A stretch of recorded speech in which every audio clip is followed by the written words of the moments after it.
This one was interesting. So what I did in this one was, I've done the abstract landscapes with this brush technique before, but what I haven't done is try and do just an abstract doodle with it, just an abstract drawing. I wanted to do like that contour rock drawing, but this time I wanted to do it with using the abstract landscape type thing that I was doing before in the other videos, in the previous 2 or 3 videos, I forget how many, and then I wanted to add all these contour lines to that and see if I can use the thick, darker areas to just increase the contrast, but still add the contour lines as I wanted. And of course I put in a wash because I just felt like doing that, and I thought it just gave it a little something extra. Listen, I cannot color in the lines for nothing. That's just how it is. So I always have to, after I put in the color and I realize I'm out of the lines, I go back in and I correct a little bit around the edges with some more ink. But I'm always going to do that. I failed at that. You got to see in my other coloring books. I'm drawing and I draw on the cat. It's just not a good thing. I cannot stay inside the lines for anything. Something that I like about these kinds of drawings is that they go very quick. I can just start doing something and it go very, very quick with it, and it just gets everything down, and I love it. All right, let's get into it. Okay, so this one maybe from beginning to end only took me about a half hour or so.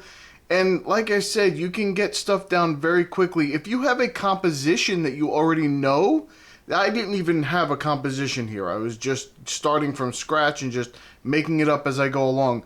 But if you actually have a composition and you already know you want to use a certain way that you want to do it, this will go much quicker than that. It just so happens that I didn't do that. So you probably knock one of these out in like 20 minutes.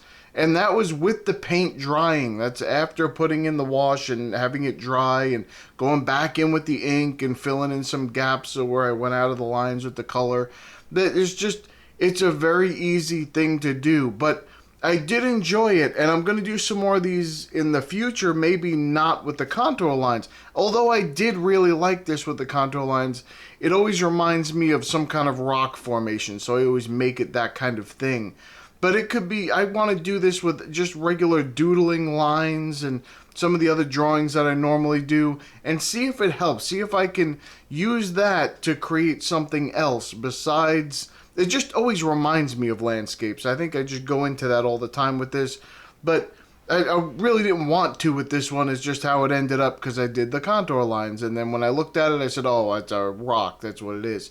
So, but it's a weird looking rock for sure, but it's still a rock. So, but you could go through a sketchbook. You could probably do 5, 6 of these a day and just scribble them out real quick. Get something down. If you're not doing the contour lines, it'll take you maybe a little bit less time because that's a lot of lines to put in a big drawing. So, and not that this is a big drawing, but you know what I mean. To put in the whole drawing, it's a lot of lines. So, but if you do it maybe something else, maybe you put different patterns and things like that, and lines aren't so close together, you don't have to draw so much. It'd probably go pretty quick. You could knock it out very quickly. And this is something that anyone can do because all you're doing is putting in contour lines. So once I scribble out all those marks, which also anyone can do, you just put it in a shape. That's all you do. And then you fill in some extra black areas that you know you're going to want a little bit darker, or maybe you don't know. You're just putting in some marks. And then you go back over and fill it up with lines. It's actually very simple. Anyone can do this, and that's another one of the things that I like about this. It's very good relaxing stuff. If you're just looking to chill out, relax, and just create something, this is something that you could do. It just takes no brain power whatsoever. You're just putting the marks in, and then you fill it in with lines. It's really not difficult. You can put lines in all different directions. You don't have to make them all one direction. And that's what I did, all different directions. And if you see a shape that you want to just do something different, just do something different. You could do that. It's not a big deal. So here's what I want to ask you. Do you know any obnoxious educators? Now let me give you an example of what I mean by an obnoxious educator. It's the people who think that you need to know every little detail of something, even if it doesn't pertain to what you're actually trying to learn. So let me give you an example where I see it a lot, because I love to watch birds and paint birds and draw birds and take slow motion bird videos, but all the person has to say is, oh, see that little patch of red on their wing? That's how you identify the red-shouldered whatever. Or see the little bit of orange on the chest? That's how you identify the orange-breasted whatever. But no, that's not what they do. Inevitably, what they say is that they have to add more detail than I'm actually looking to learn. I just want to identify what bird it is by the shape, the color. That's it. You don't have to go into all the detail. This is not like a taxidermy class. I'm not a biologist. I don't need to know all the little bone structures. I don't need to know that. But they always go back in and say, I just want you, that's not really the shoulder. It's really the wrist. But we call it a shoulder because that's where people would expect a shoulder to be. But it's really a wrist. And, I didn't need to know that. I didn't need to know that part. You could have kept that to yourself.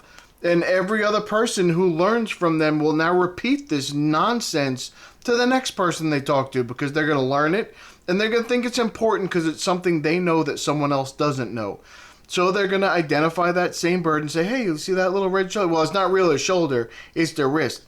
And it's going to annoy that person. And then they're going to repeat it.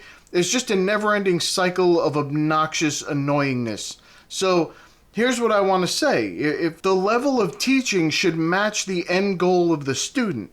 If I was a biology student, or I was actually studying the birds for maybe some rehab, or I needed to actually know that information, then you share that information with me. If you don't need to share that information with me, don't share it.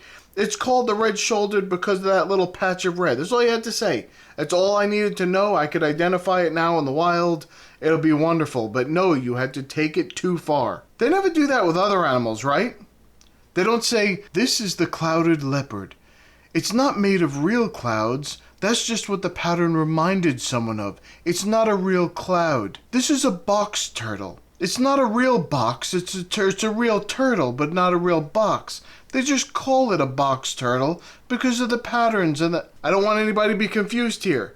You can't pack up your stuff in a box turtle, and everyone knows that. You don't have to say it. Just give me the info I need for my task, and then you leave the details for some doctoral thesis that you're going to fail with.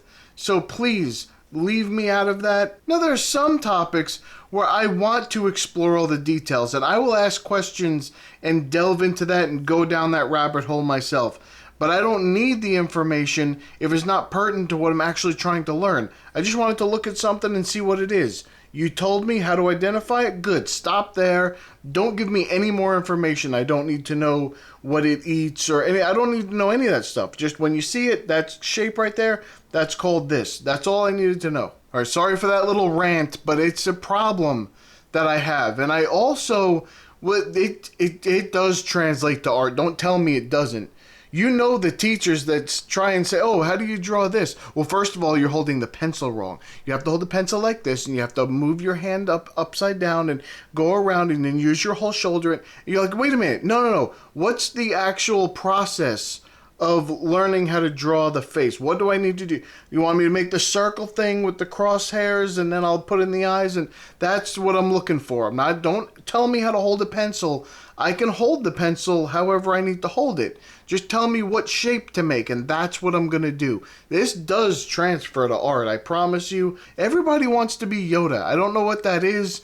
They're not. They have to, oh, this is some very intellectual information that I'm going to pass on to you. You need to be grateful to me because I've spent a lot of time learning this, and that's what you have to also learn. And then when you tell anybody, you better pass on this information because it'll make you like Yoda. You're not Yoda. You're just a lunatic who has an ego. You're trying to inflate your ego by giving more information than what's necessary. Most of the people that are listening to you are just rolling their eyes. They don't even care what you're saying. Kind of like this rant. Nobody cares what I'm saying. So like I said, this is a short video because this is a quick drawing and there's only so much I can say before I run out of video. So thumb up the video if you're going to give this a shot and you're going to try and waste some time with this and try and maybe go through a couple of different ones and see if you can get the hang of this. It takes a little bit of time, but you can do this. This is not very complicated, and I promise you everyone listening to this video can do it if you want to. You just got to practice a little bit, and most of you will look at it and say, I don't even know, this is garbage. I don't even know if I want to waste my time with this. I'm looking at drawing this intricate stuff over here, and you're showing me this crap over here. But that's okay. Don't worry about it. You just have fun with however you want to have fun, and I'm going to have fun how I want to have fun. And everybody's having fun, so everybody's having a great day. Alright, if you would like to join our community, go to illustrationsbypete.com. You can come in, you can put your own artwork on the site and promote it. You can find some inspiration in the free reference photos. You can just use them however you want in your artwork. You do not need to credit me.